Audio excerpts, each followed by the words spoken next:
First, though, we need to talk about these Panthers and what in the world they are doing. They have lost 4 straight games. Ron Rivera took over defensive play calling at halftime this past week, and it actually helped. Tampa Bay didn't score a point in the second half. Carolina just found yet another way to lose a football game. They've literally found 4 different ways, 4 magical ways to lose a football game over the past month.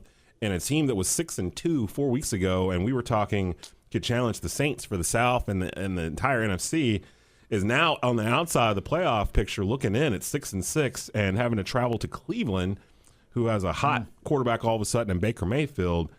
Is it too early to give up on the Panthers, gentlemen? Well, no. The Panthers are done. I mean, stick a fork in them, man.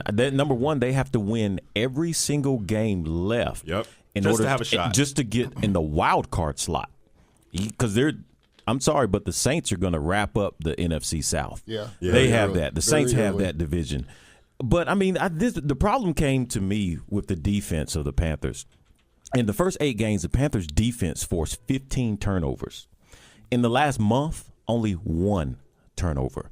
And you saw how many times Cam turned the ball over. 4 times. Worst game of the season for him. You can't do that. You just cannot have turnovers to win ball games. I mean, they became inept. Their offense became unproductive. All of a sudden, it was like they jumped off a cliff. Yeah. And that's why I agree with you. They're done. That game proved to me that they were done. And also, I'm hearing your voice is a little hoarse. Yeah. But when you're talking about the Panthers, man, I hear you are depressed. Man. I really am. You are. And well, it's sad. It really is because they're better than what they are showing. They're 1-5 on the road and 5-1 at home. And the past 3 weeks, they've lost 1 possession games where it was just situational football and they just lost. That comes down to coaching, really, and execution of the players. But like last week with Tampa, the 4 interceptions by Cam, you just can't have that.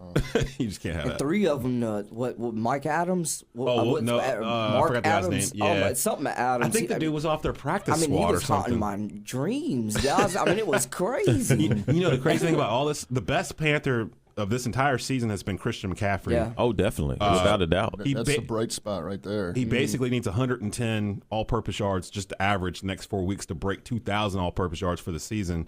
And he has a shot to get to 1,000 yards rushing and receiving in a season. That's something only Marshall Faulk and Roger Craig have ever done, and they're both in the Hall of Fame.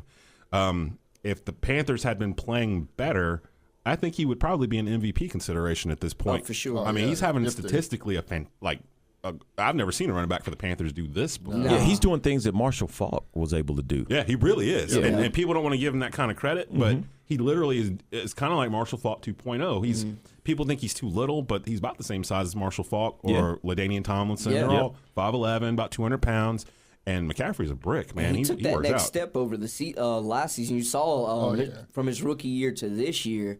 And he's put on some muscle. Let's give the Panthers, that was one hell of a draft pick 2 years ago. Oh, yeah. When they picked him up. Yeah, they did a great job. The coaches did a great job on that. But going forward, the coaches have to I'm agreeing with Desmond. They have to do a much better job in what they're doing. I mean, yeah, you fire Brady Hope.